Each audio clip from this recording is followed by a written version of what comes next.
5 minutos de fama especial BBB 22. Oferecimento: tudo vira doce, transformando seus momentos felizes em doces.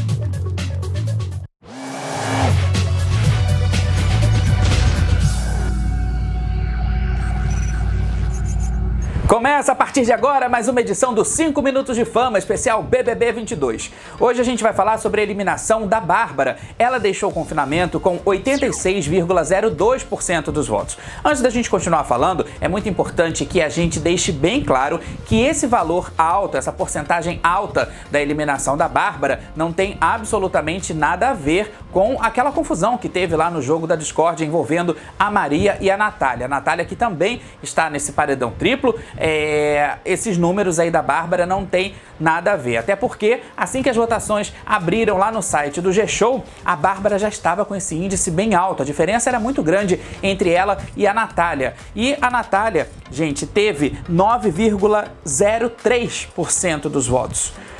Uma porcentagem assim bastante significativa diante de tudo também o que está acontecendo, de várias indicações que ela já teve para os paredões. Ela foi para praticamente todos os paredões, né? Teve ainda o Arthur, que ficou com 4,95% dos votos.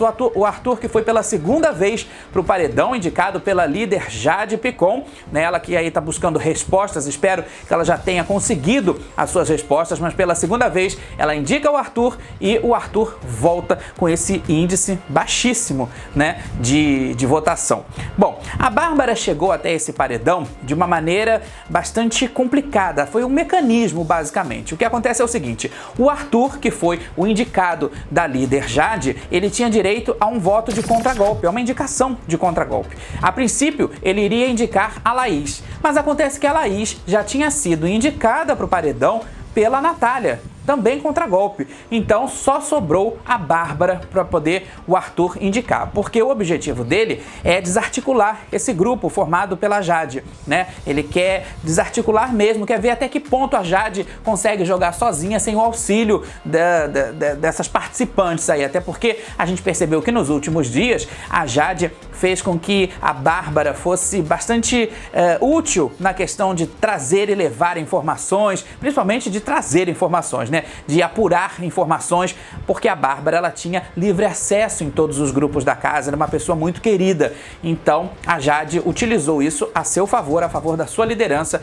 e o Arthur queria atacar realmente ali. Acabou que ela saiu, né? No momento da despedida, o Arthur pediu desculpas para a Bárbara disse que não tinha nada a ver, que fazia parte do jogo e que dali pra frente que as pessoas continuassem. Ela desejou muita força para as amigas dela, pediu para que elas ficassem firmes e fortes, né? Mas a gente percebe que essa aliança, essa parceria que a Bárbara fez com as pessoas erradas foi um fator muito determinante para a eliminação dela. Na minha opinião, no meu ponto de vista, a Bárbara foi uma jogadora assim muito boa. Eu acho que ela só teve a companhia das pessoas erradas, ela só caiu e escolheu o grupo errado para poder jogar. Talvez se ela tivesse escolhido o grupo lá do quarto grunge, ela teria sobrevivido. É uma opinião minha, mas eu acho que essa panelinha aí da Jade vai ser desarticulada rapidamente, não vai vingar, não vai muito para frente, né?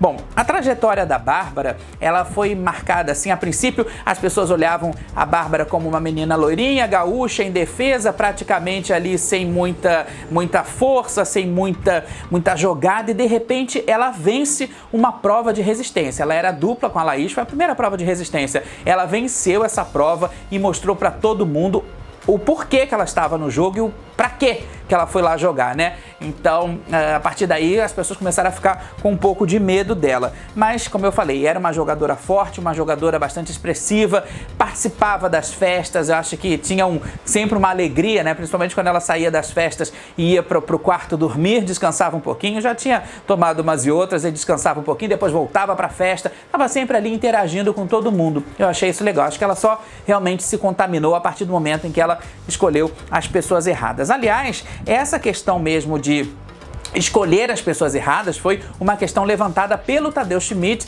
na conversa que ele teve com ela depois da eliminação. Ele falou para ela, deixou bem claro que essas alianças que ela tinha formado ali dentro, que a escolha de certas parceiras ali dentro poderia ter sido um grande indicador para a eliminação dela. E ela acabou realmente concordando e disse que não se sentia arrependida, né, por ter feito essa escolha, que fazia parte também do jogo dela. E aí ela falou uma coisa muito interessante, que o maior medo dela era sair do BBB e encontrar o cancelamento, que eu acho que é o grande vilão agora, é o grande monstro da vida real de todo mundo que entra ali, seja camarote ou seja pipoca. E ela tinha esse grande medo de ter sido cancelada. Obviamente que isso não aconteceu, por mais que ela tenha feito escolhas erradas no jogo, ela teve uma trajetória bastante significativa e, enfim, a partir de agora a casa começa a jogar sem a Bárbara. E o mais importante nesse momento é a gente ficar observando para ver o que vai acontecer. Será que a Laís vai formar novas alianças? Ontem mesmo, assim que a Bárbara saiu da casa, ela já começou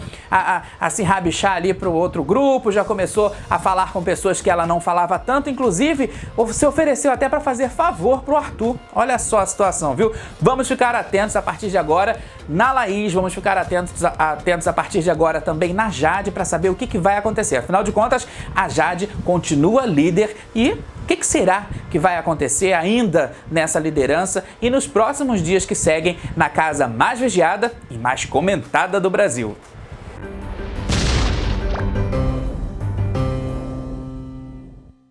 Desde o último jogo da discórdia que aconteceu na segunda-feira, o nome da Maria e da Natália estão entre os assuntos mais comentados de toda a internet. Para quem não acompanhou o caso, a gente vai explicar aqui, vamos relembrar um pouquinho do que aconteceu nesse jogo da discórdia. Bom, o jogo da discórdia ele consistia ali numa coisa de ataque e defesa, né? Um participante tirava uma plaquinha com uma informação que ele achava que correspondia ao jogador adversário, ele escolhia um jogador. E aí o público ali, né, os participantes, eles escolhiam se estavam a favor ou se estavam contra ao argumento de quem tirava a plaquinha.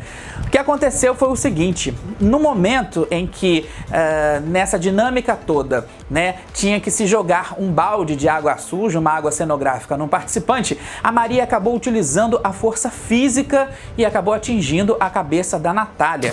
Isso foi um assunto assim muito comentado, não só na segunda-feira, mas que se estendeu por toda a madrugada, no início da manhã da terça-feira também. E aí a direção do programa fez uma reunião na terça-feira de manhã e eles decidiram que a Maria havia quebrado uma das regras do jogo, né, que é a questão da agressão física. A partir do momento em que ela pega o balde e a gente vê, né, que tem ali uma coisa de jogar na cabeça da Natália, aquilo ali já se torna uma agressão física. A própria Maria reconheceu que tinha se excedido um pouco, que estava até se achando bastante agressiva ali no confinamento. A Natália, no ao vivo, desconversou, porque depois ela até disse que não queria causar nenhum problema para Maria, né, que ela não iria ser mau caráter a ponto de causar algum problema para Maria. O fato é que na tarde de ontem, na tarde de terça-feira, a Maria acabou sendo desclassificada do programa. E esse assunto bombou muito na internet, porque grande parte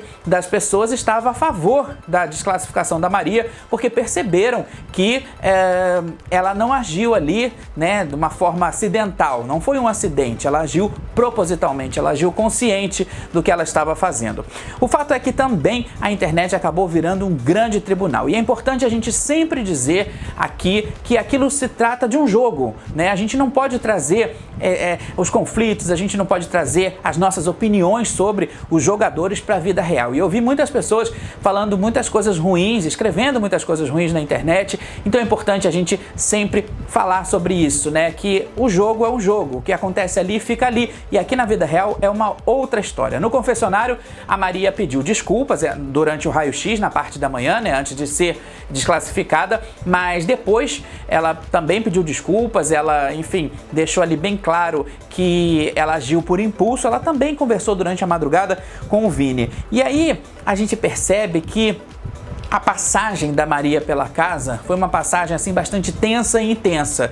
Ela vinha com conflitos pessoais, emocionais principalmente, e aí ali dentro tudo se potencializa. Então não cabe a gente, que é público, julgar o que acontece dentro dos participantes, no interior de cada participante. A gente só tem que analisar como jogo. E de fato, como um jogo, a Maria errou muito. O que também me incomodou bastante foi ter visto alguns colegas caça-cliques que chegaram a noticiar que a Maria teve uma crise histérica no confessionário, que a Maria quebrou tudo, que a Maria precisou sair do confessionário com seguranças, né, que teriam fechado a porta do confessionário para Maria poder sair escoltada, carregada por seguranças, e a gente não viu isso no vídeo que foi exibido no programa de ontem. A gente viu que a Maria foi chamada ao confessionário, ela sentou, ela conversou, recebeu a notícia, inclusive ela até ia sair pela porta errada, ela ia sair pela porta da casa, e aí a direção informou para ela que a porta para ela sair era outra porta, é a porta de serviço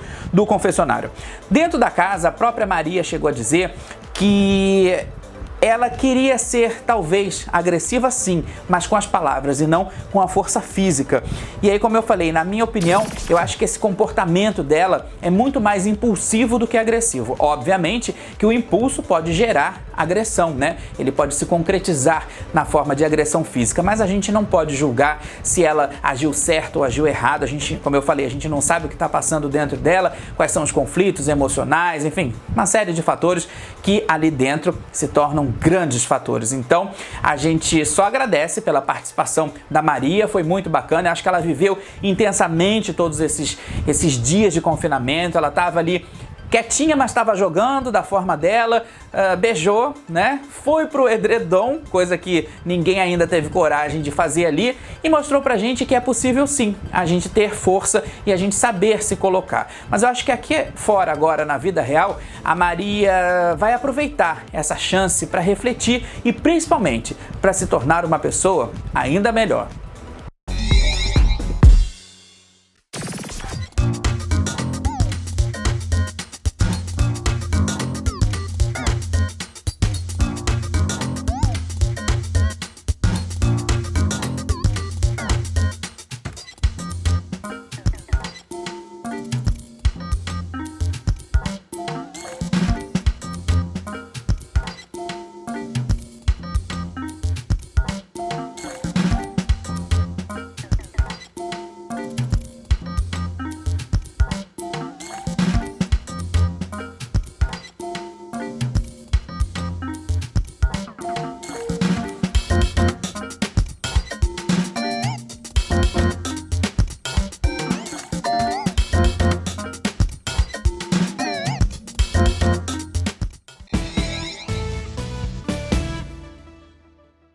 O nosso programa vai ficando por aqui. Lembrando que neste final de semana tem Trago Verdades, edição inédita, e a gente vai falar ainda sobre os desdobramentos da desclassificação da Maria. O que os famosos comentaram, como é que foi a saída dela, o que ela fez nesses últimos dias fora da casa. Tudo isso no Trago Verdades. E a gente se encontra aqui no 5 Minutos de Fama na quarta-feira que vem. A gente se vê. Até lá!